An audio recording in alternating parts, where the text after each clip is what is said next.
students, today we will be discussing the principles of social organization in the Manusmriti.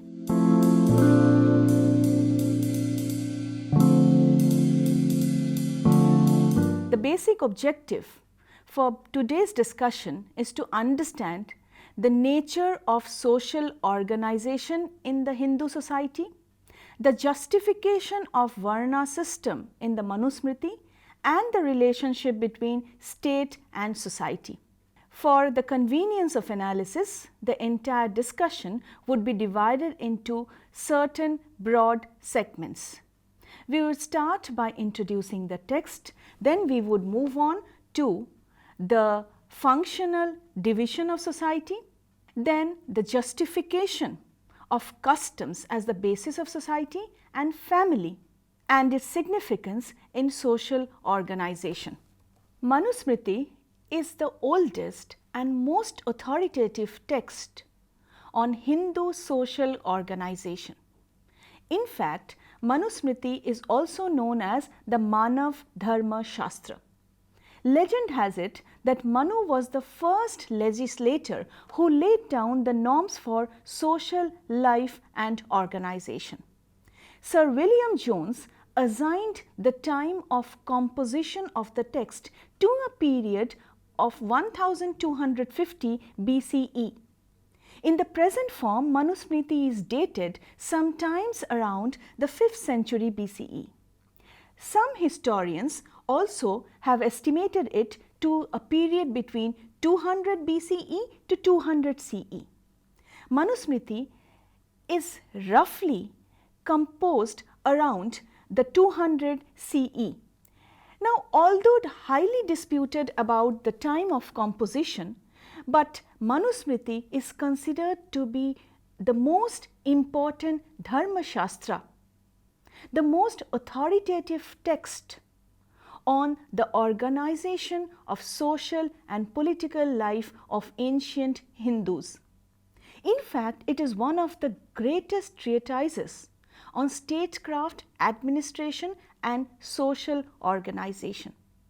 It comprises of 2685 verses divided into 12 chapters.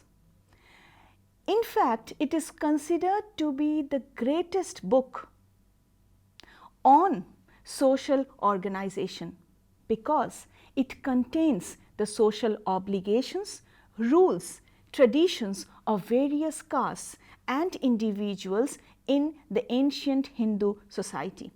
It also laid down the guidelines for the king to govern the society.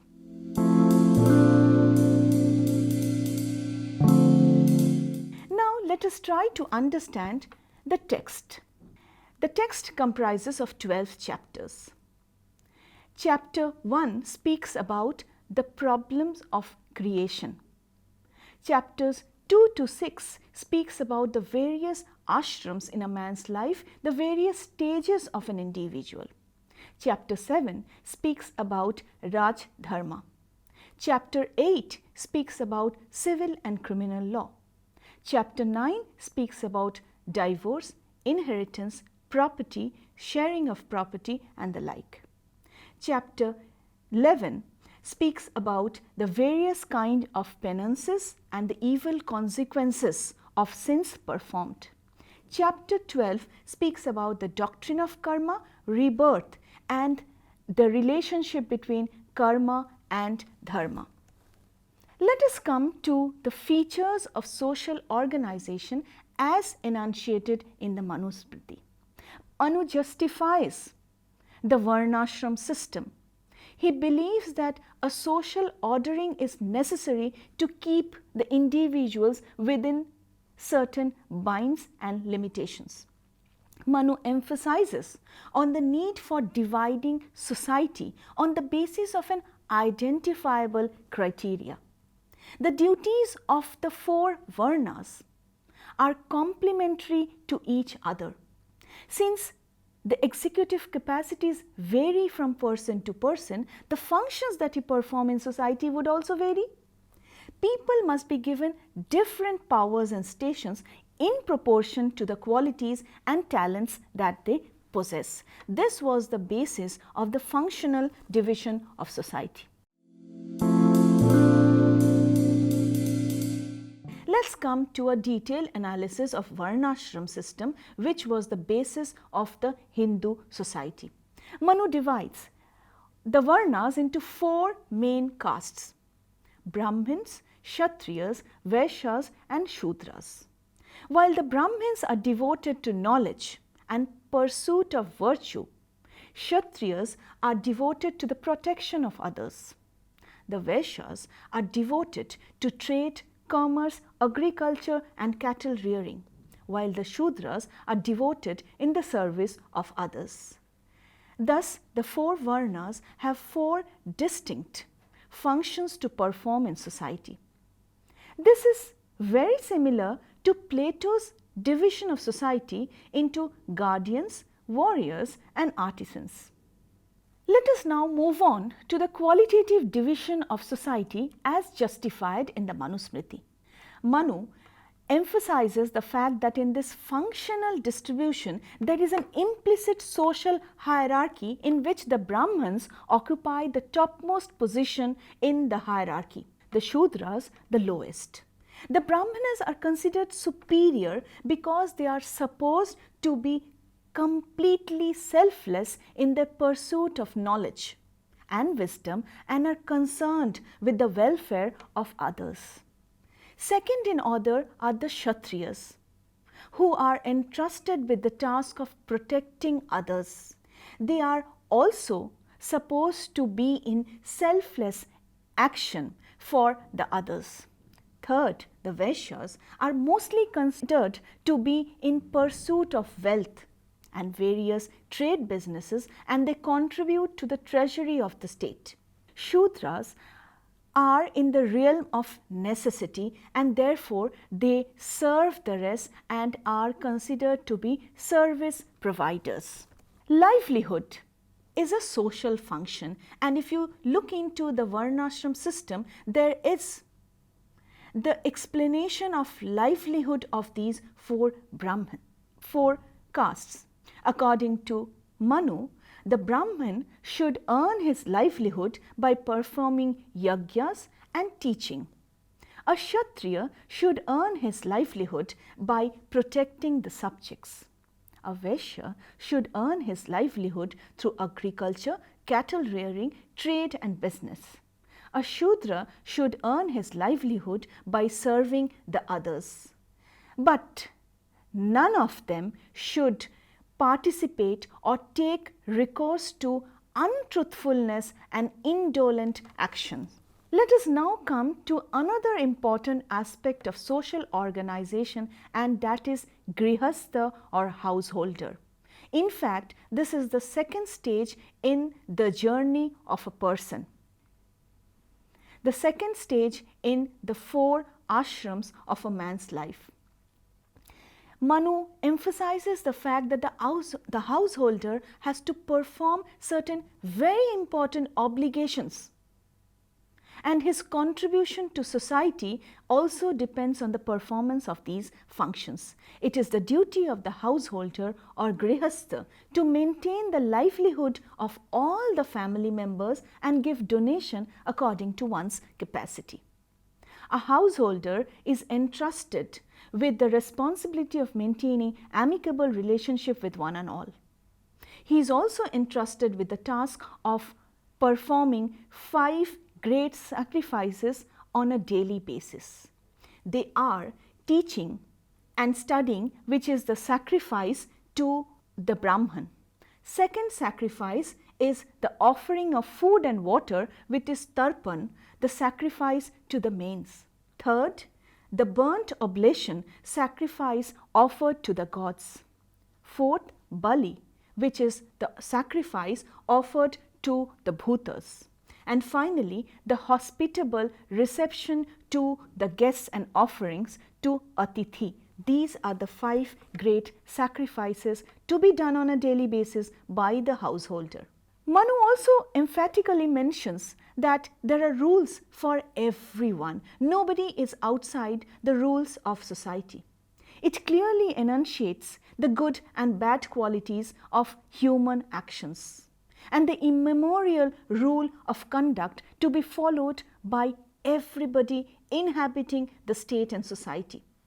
The rule of conduct, it's transcendental, it is law, it is binding, and it is revealed in the sacred texts. A twice born man should possess regard for himself and who should be careful to follow it. In fact, all the Varna should follow the respective task of social living. It is said that a Brahmin who departs from the rule of conduct does not reap the fruit of the Vedas. On the other hand, a Brahmin who duly performs the rules is given full reward for the performance of his functions. The sages who saw the sacred law to be grounded in the rules of conduct, they considered that good conduct is the basis of social living.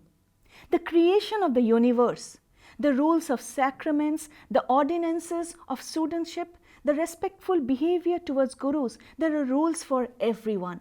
There are rules when you return from your teacher's house. There are rules of marriages, there are rules for social living, there are rules for sacrifices, and there are rules for funeral practices also. In fact, rules govern the life of a man from birth till death. The next important aspect that Manu emphasizes is attaining to guests or atithi. Who is an atithi? It is important that people render hospitable services to guests. A guest who has come to a person's house should be given a seat, water, food, according to one's ability. He should also be given a room if required, and very kind words. And if an atithi is treated properly, good rewards flow in the houses of such men.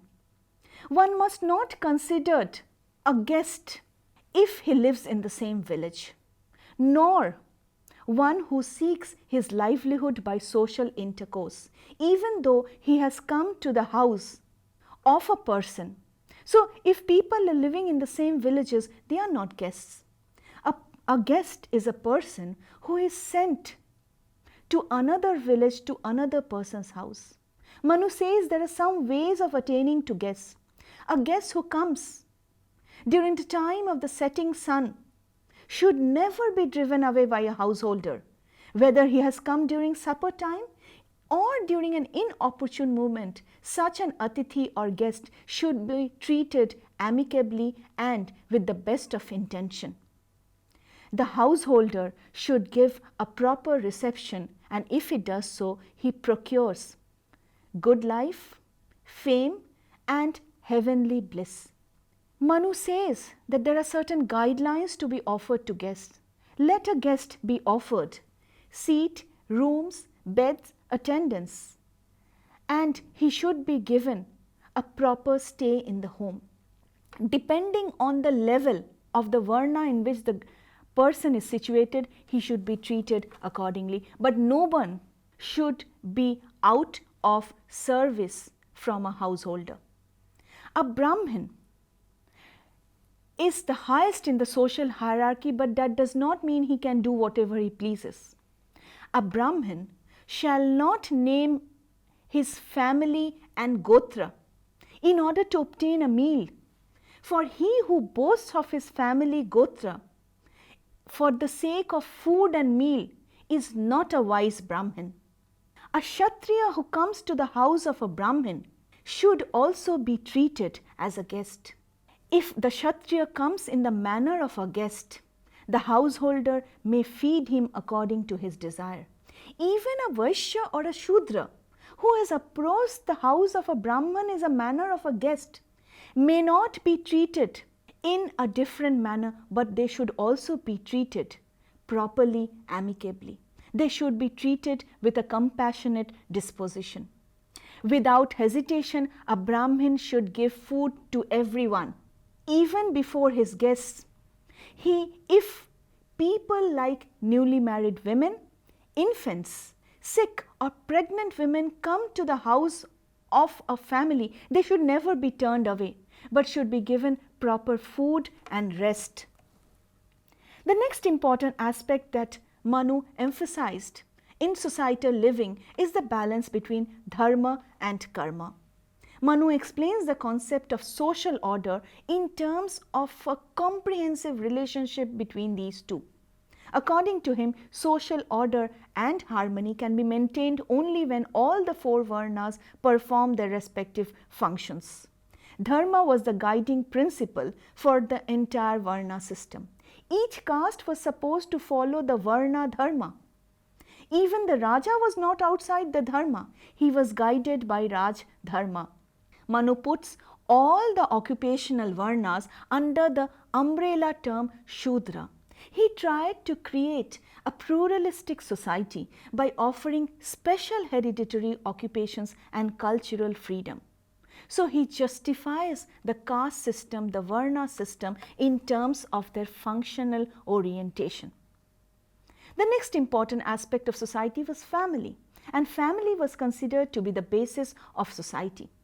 The family was the basis of Hindu social organization. Manu opines that both the husband and the wife must keep each other happy and satisfied. The wife is considered to be the soul of the husband, but since he is physically weak and vulnerable, she is under the protection of the husband during the time of marriage and during the family life, and a woman lifelong stays in the protection of the father, the son and the husband. However, there are some contradictory opinions also expressed about women in society. On the one hand, Manusmriti declares that intra-cosmic gods do not dwell where women are dishonored. On the other hand, women are denied the practice of Upanayan. On the one hand, it is considered obligatory for both the husband to keep each other happy and satisfied. On the other hand, a woman is in a state of permanent dependence on the male members of the family. Manusmriti also laid down in great detail the duties of a householder. Why did Manu give so much of importance to family as a social institution? The family is one of those important primary institutions which perform certain basic functions. The good household is one which performs functions as laid down in the scriptures, where there is mutual accord, peace and amicable relationship, where the old and the young are treated with harmony and happiness. But it is nowhere the aim of the family to dominate others in society. There is a realization that power and wealth are necessary for the efficient management of the household, but power and wealth should not be an instrument of domination of one over the other. The family is not an institution of domination. Rather, the family is an institution of social organization. And a family should never lead to unrighteousness. The next important aspect of social organization is Dampatya Dharma. When a man and a woman unite or separate from each other, they should observe certain rules. It is necessary for a man to raise and protect the woman properly. It is also ensured that begetting children is the greatest obligation of women. It is also the duty of the family to ensure that all the members enjoy their rights and duties properly. Only those women who are respected in society, who follow family norms, a characterless woman, Manusmriti notes, not only loses her own honor but also the honor of the entire family as well. Hence, it is the supreme duty of both men and women to live a life of mutuality and in cooperation with each other, as well as ensure that the religious, economic and family duties are fulfilled to the best of their abilities. Manusmriti also speaks about inter-caste marriages. Manu speaks about marriages between different castes. If a husband belongs to a higher caste and the wife to a lower caste, Manu says this is an anulom marriage. On the other hand, Manu also says that in case a marriage happens where the woman belongs to a higher caste and a man is from a lower caste, this marriage is called protilom marriage. So during crisis and emergencies, such marriages were witnessed. The next important aspect of society was family and inheritance. Manu dwells at length on how property can be shared among inheritors. After the death of the father and of the mother, the brothers being assembled may divide among themselves the property, but under no circumstances property may be divided when the father is alive. How can the property be divided? Manusmriti says that the eldest alone may take the whole paternal estate and others can live under him. Or there is another method for dividing property. Among the goods of every kind, the eldest shall take the best article. Or even if a single house, which is particularly good, or the best of 10 animals, so the best should go to the eldest one. But there is another way of division of property. Let the eldest son take one share in excess. The next brother who is born should take 1 share and a half. The next brother and the younger ones get 1 share each. In this way, the law of inheritance and division of property is settled. But what happens to maiden sisters? To maiden sisters, the brothers shall severally give a portion out of their shares, 1/4 part, and if a brother refuses to give a part, he shall be considered to be an outcast. It is interesting to note that Manusmriti offered property rights to women also. Coming to next important aspects of how much property. Manu declares that a householder commits a sin by accumulating more wealth and property than is required for the fulfillment of one's needs and the performance of one's duties towards parents, teachers and society. So accumulation of wealth more than you require is considered to be a sin. A craze for property merely becomes the cause of unhappiness. One should not merely follow one's own interest or what satisfied oneself. Manu declares that one should strive to get property for happiness of others. One should live a life for others. The next important principle was how Danda was the basis of social order. Danda was considered to be the protector of all castes and it was formed from the glory of the Brahman. Due to the cooperative mechanism of Danda, the social castes could be maintained within their order. Danda was a source for the preservation of society, social relationship, property and organization. Danda also guarantees that the 4 orders perform their respective dharma. Customs was considered to be the basis of society. Manu attaches a great deal of importance to customs and tradition. To him, customs were important for the maintenance of social life and under no circumstances customs should be disregarded. Customs were based on religious principles and were binding on all individuals. The next important aspect of social organization was Vyavharapads. Manu positions 18 titles of laws which can be considered to be the basis of social living. These 18 Vyavharapads comprise of 18 legal titles. They are non-payment of debt, deposits and pledges, sale without ownership, concerns among partners, resumption of gifts, non-payment of wages, non-execution of agreements, recession of sale and purchase, dispute between owners and servants, dispute regarding boundaries, assault, defamation, theft, robbery and violence, adultery, separation of man and wife, duties of man and wife, gambling and betting. All these Vyavharapads are essential for keeping men within the legal boundaries. Coming to the next important aspect of maintenance of social order.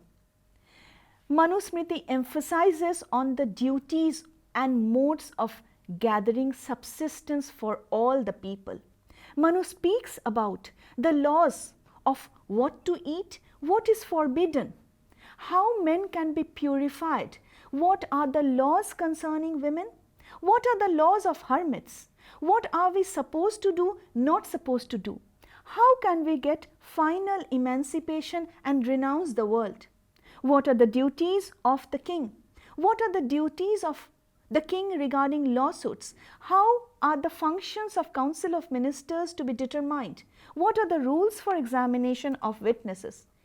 In fact, students, Manusmriti is considered to be a comprehensive guide to social order.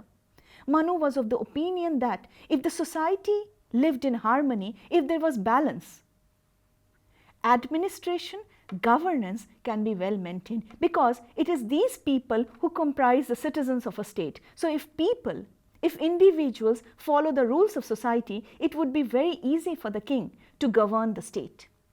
Thus, Manusmriti as a comprehensive guide to social order focuses on the laws concerning society, it focuses on the laws of family, it focuses on laws of inheritance and division of property, it also focuses on the behaviors of the Brahmins, Kshatriyas, Vaishyas and Shudras, it also focuses on mixed caste as well as intercaste marriages. It also focuses on duties during emergency and crisis.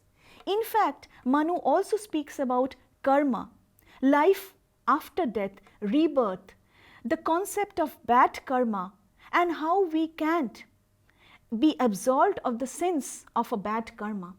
In fact, it is believed that ultimate bliss and happiness can result in a society if people live harmoniously with each other.